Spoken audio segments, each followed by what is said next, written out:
ಈ ನಿಮ್ ಕಾಲ್ ಚೆನ್ನಾಗಿರ್ಬೇಕಾರೆ ನೀವು ಚೆನ್ನಾಗಿರ್ಬೇಕಾರೆ ನಿಮ್ ಜೊತೆ ಚೆನ್ನಾಗೇ ಇದ್ರು ಅಲ್ವಾ? ಅದೇ ನಿಮ್ ಕಾಲ್ ಇಲ್ದೆ ಅಂದಾಗ ನೀವ್ ಬೇಡ. ಇಷ್ಟು ಎಷ್ಟೆಲ್ಲ ನೋವು ಕೊಟ್ಟಿದ್ರು, ಬಟ್ ಆಕ್ಸಿಡೆಂಟ್ ಆದಾಗ ಒಬ್ಬ ಮನುಷ್ಯನ್ಗೆ ಎತ್ ಮಾಡಕ್ ಬರ್ಲಿಲ್ಲ ಅಂತ. ಪ್ರೀತಿ ತೋರ್ಸಿದ ಗಂಡ, ಜೊತೆಲಿ ಇದ್ದಿದ್ ಗಂಡ, ಎಲ್ಲ ಕಷ್ಟ ಸುಖ ಹಂಚ್ಕೊಂಡಿದ್ ಗಂಡ, ಮಧ್ಯದಲ್ಲಿ ನನಗೇನೋ ಒಂದು ಸಣ್ಣದಾಗಿ ಏನೋ ಒಂದು ಏಟ್ ಆಯ್ತು ಅಂತ ಹೇಳಿ ನನ್ನ ಜೀವನಕ್ಕೆ ಏಟ್ ಮಾಡ್ಬಿಟ್ರಲ್ಲ.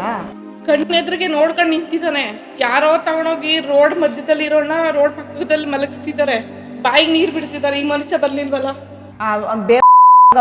ಮಗ ಹಿಂಗಂತೆ ಅಂತ ನೀವ್ ಬೇಜಾರಾದ್ರೂ ಪರವಾಗಿಲ್ಲ, ನಮಗೆ ನೋಡ ಹೆಣ್ಮಕ್ಳಿಗೆ ಹೆಂಗ ಅನ್ಸುತ್ತೆ ಅಂದ್ರೆ ಏನಾರು ತಗೊಂಡು ಎದ್ರಗ್ ಬಂದ್ರೆ ನಿಲ್ಲಿಸಿ ನಡಿ ದಾರಿಯೆಲ್ಲ ಹೊರಸ್ ಸಾಯ್ಸಾಕ್ಬೇಕು ಅನ್ಸುತ್ತಕ್ಕ. ಅದೇ ಬೇರೆ ಹೆಣ್ಮಕ್ಳು ನಿಮ್ ಜಾಗದಲ್ಲಿ ಇದ್ದಿದ್ರೆ ನನ್ನ ಮಗನ ರೋಡ್ ಕರ್ಕ ಬಂದ್ರು ಸಿಗ ತೋಣ ಕಟ್ಬಿಡ್ತಾರೆ.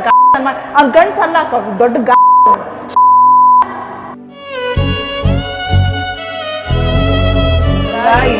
ಬದುಕಿದೆಯಲ್ಲ ಯಾರಿಗೂ ಬೇಡಪ್ಪ ಬದುಕು ಅಂತ ಅನ್ಸ್ಬಿಟ್ಟೆ. ಇಷ್ಟು ವರ್ಷ ಆಗಿದೆ ಆಕ್ಸಿಡೆಂಟ್ ಆಗಿ, ಒಂದೇ ಒಂದಿನ ಒಂದು ಗ್ಲಾಸ್ ನೀರು ಕೂಡ ಕೊಟ್ಟಿದ್ದಾರೆ.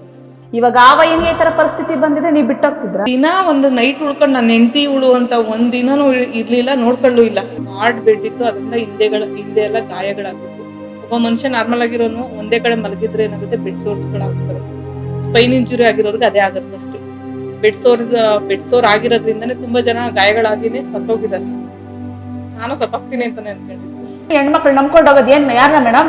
ನನ್ ಗಂಡನೇ. ನನ್ ಗಂಡ ನನ್ನ ತಾಯಿ ತರ ಪ್ರೀತಿಸ್ಬೇಕು, ನನ್ ಗಂಡ ನಮ್ಗೆ ಸ್ವಂತ ಆಗ್ಬೇಕು, ನನ್ ಗಂಡ ನನ್ಗೆ ಏನೇ ಬಂದ್ರು ಜೊತೆಲಿರ್ಬೇಕು ಅಂತ ನಾವು ಆಸೆ ಪಡ್ತೀವಿ. ಅದೇ ಗಂಡ ಮಧ್ಯದಲ್ಲಿ ಏನೋ ಒಂದು ಊನ ಆಯ್ತು ಅಂತ ಅಂದ್ಬಿಟ್ಟು ಬಿಟ್ಬಿಟ್ಟು ಹೋದ್ರೆ, ಆ ಪ್ರೀತಿನೇ ನಮ್ಮಿಂದ ಕಿತ್ಕೊಂಡು ಹೊರಟೋದ್ರೆ ಹೆಂಗಾಗುತ್ತೆ ಹೇಳಿ? ನಾವು ಸತ್ತೋದಂಗೆ ಮೇಡಮ್, ಸತ್ತೋದಂಗೆ.